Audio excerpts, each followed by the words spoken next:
Hi, I'm Daniel Lucas, and welcome to Book 101 Review. Book 101 is all about the books that I read for the last 40 years, and today I have my special guest. Your triple dose of music, meaning, and mic magic. No other than Miss Meghane Lex. Hi. Hi, Welcome to Megan. welcome to Book 101, Miss Megan. And can you please introduce more about yourself? Hi, my name is Meghane Lex, as you can see up here.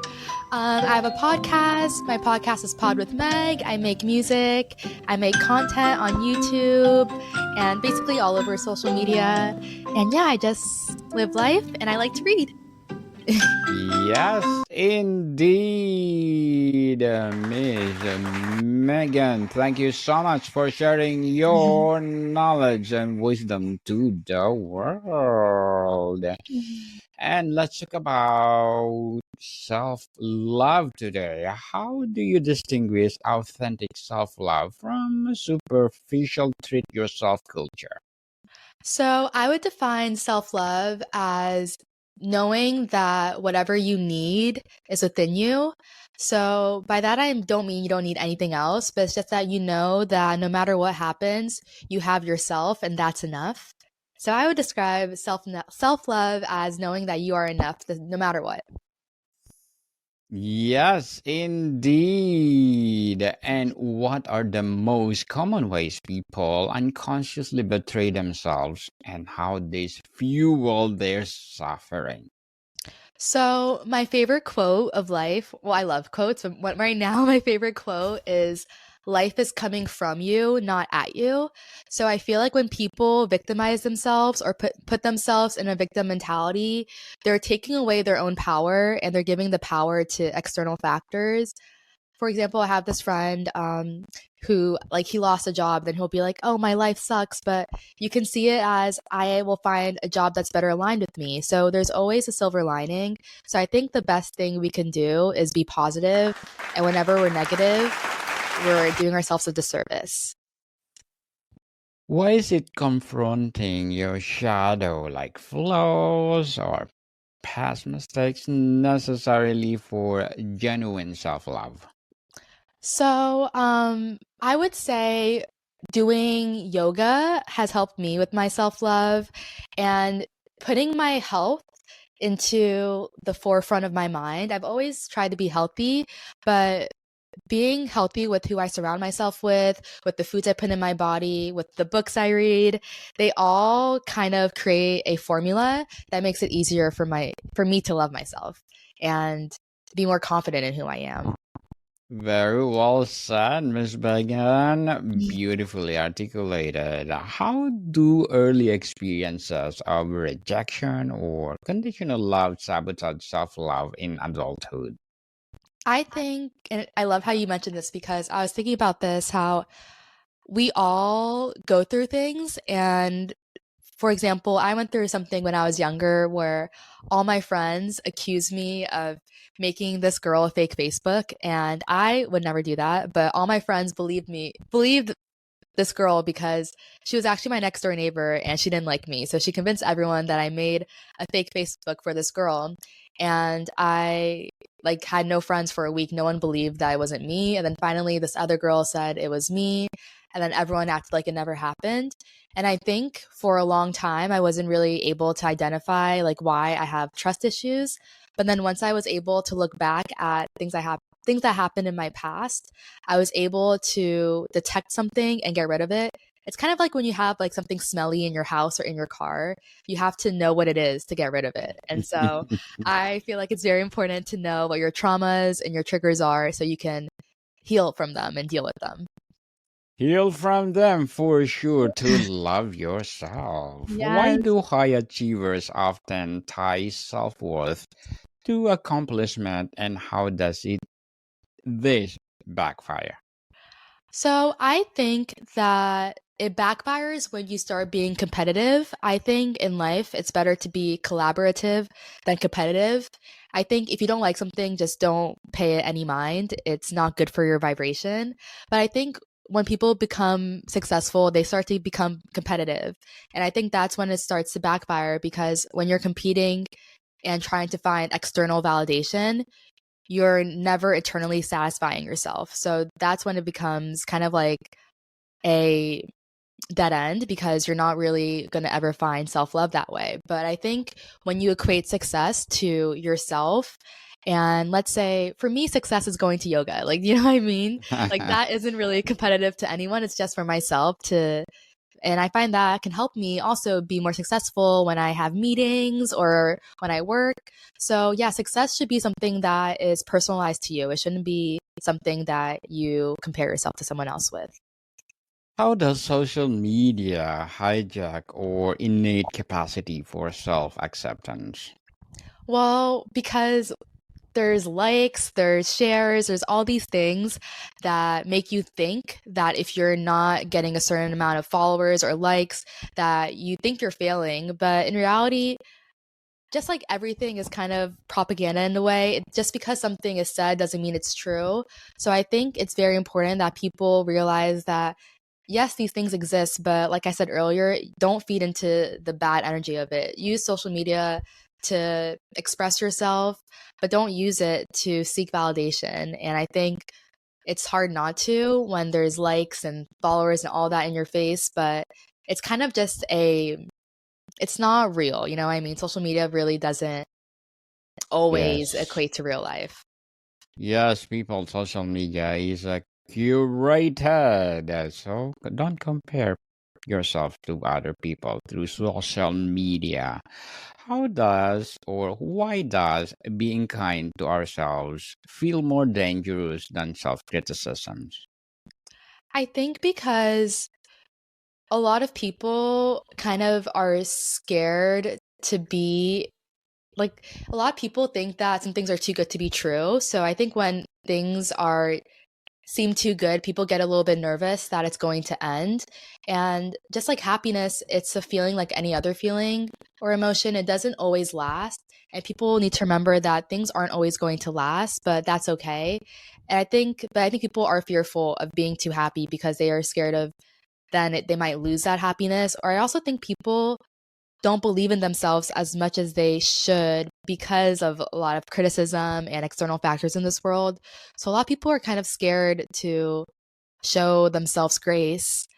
And sometimes it just feels easier and more familiar to keep being mean to yourself. But once you kind of train your brain to be more loving and kind to yourself and you realize that it's coming from you, not at you, you kind of can let go of that weight. Can practices like self compassion physically rewire the brain stress response, Miss Megan?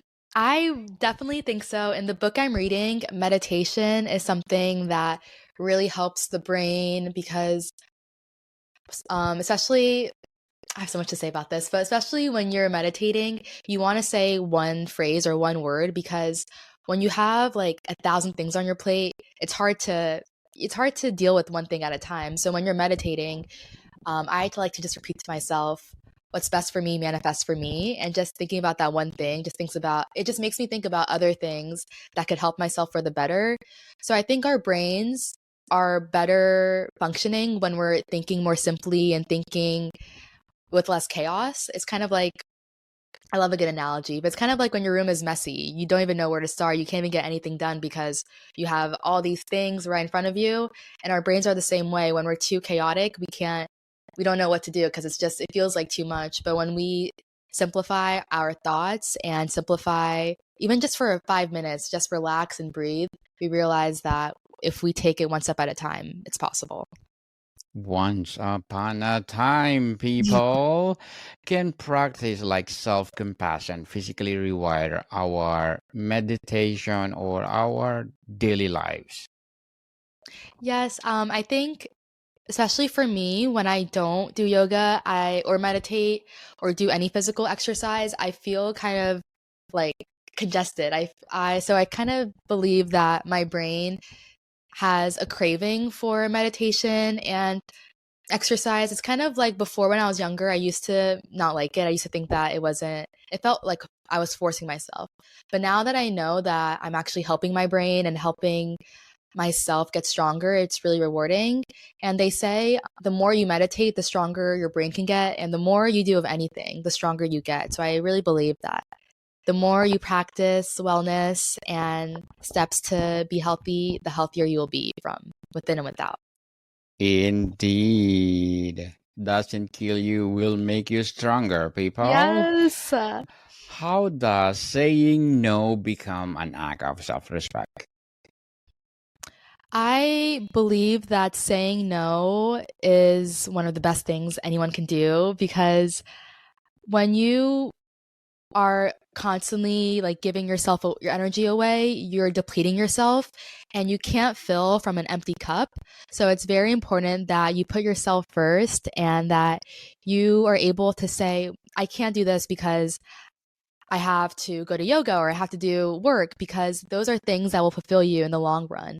Short-term things might lead to long-term pain. So, it's very important to know that you have to come first, not anyone else's needs or wants or anything like that.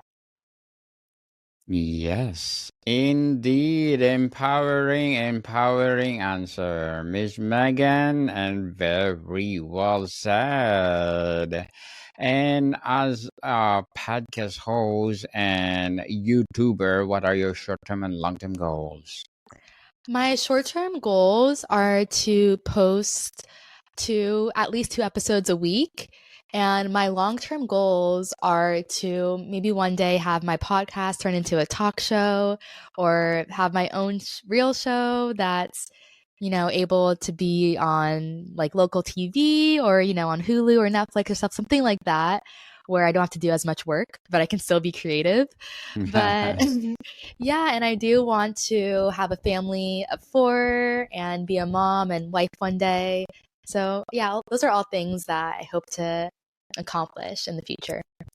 Good luck to your goals, Miss Megan, and looking forward for your success. Thank What would be you. your piece of advice for those people out there want to create their own podcast or they want to create their own YouTube channel? I would say just do it like Nike, just start whatever, everything. Like for example, even with me, like I did my first pod match interview and I was kind of like I didn't really know what to do at first, but once you start something, you're able to become more familiar and you're able to accomplish more. So I think it's just start. And once you start, you're able to just starting is the first step. And then, like I said, one step at a time. And yeah, once you start, you'll just get in the hang of it and you'll become more familiar and keep going. Once you start, don't stop because you never know when it'll be like your biggest hit or whatever you're trying to accomplish. Yes, indeed. Thank you for your advice, Miss Megan. And can you recommend a book that influenced your journey? Yes. So right now I'm reading this book called Stress Less, Accomplish More. And this was actually a book I got from one of my good friends, Michael. Shout out to him. He gifted it to me back in like 2020, maybe 2021.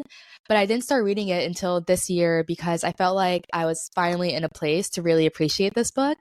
So I really appreciate this book because I've had it for so long. And now that I'm reading it, I can't stop. And it really, in the back, it says stress makes you stupid, which is so true.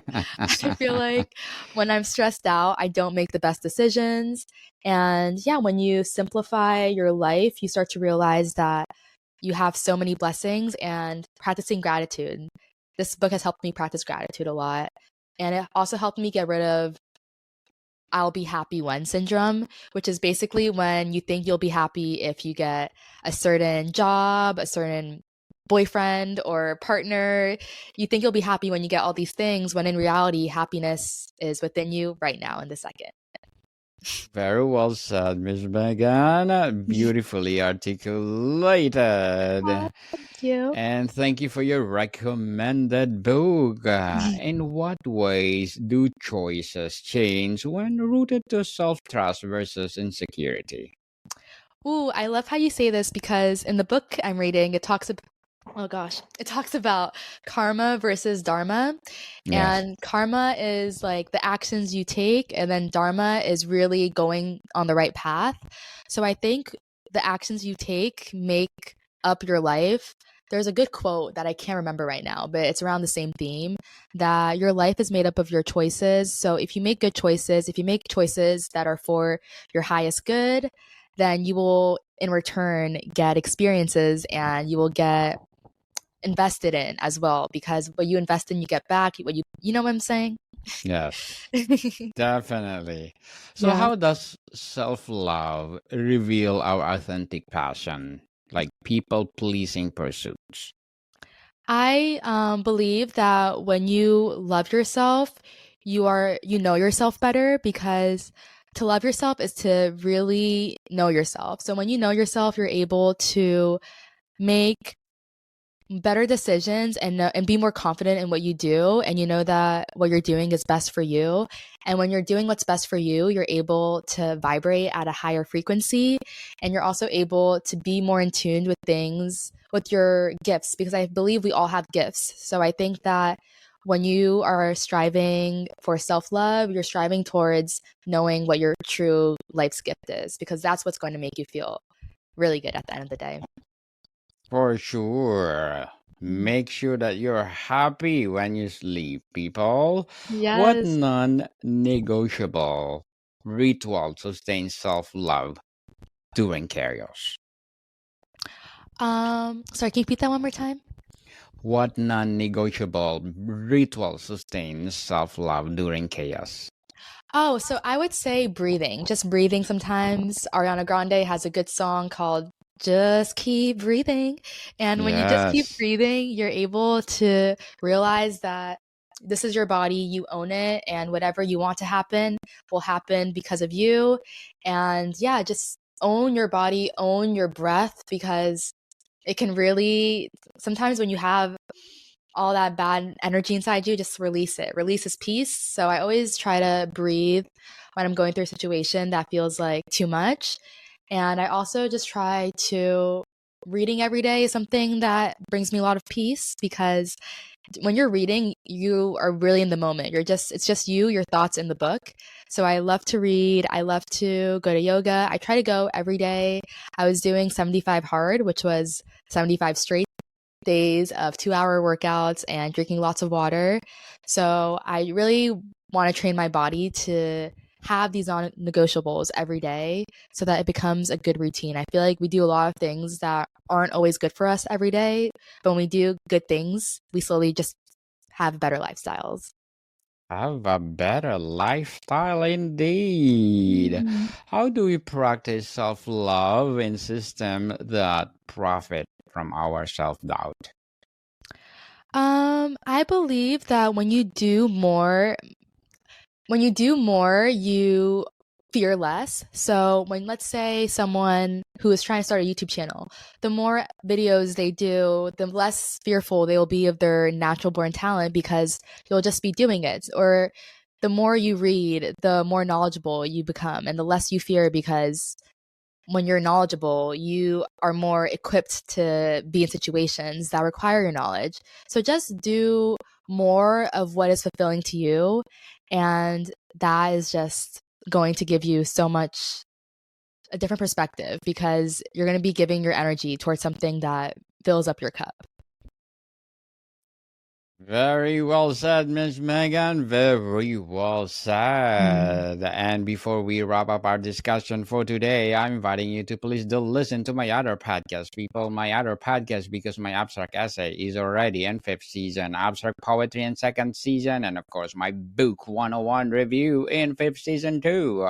Comedy 101 in second season, and my food 101 in fifth season as well.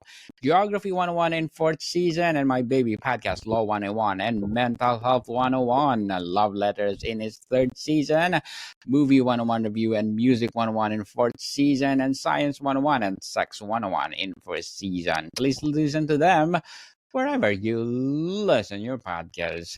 Miss Megan, what's one? action for someone who feels undeserving to begin building self-love today? Just look yourself in the mirror and tell yourself you are amazing.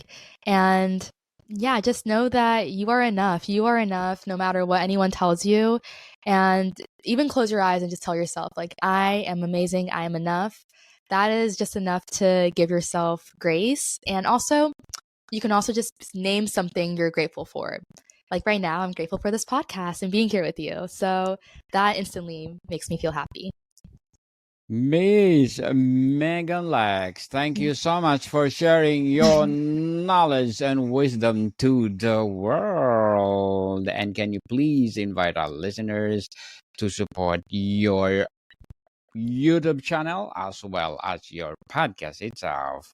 Yes, my YouTube and everything is Meghane Lex, and my podcast is Pod with Meg. There's a little poster.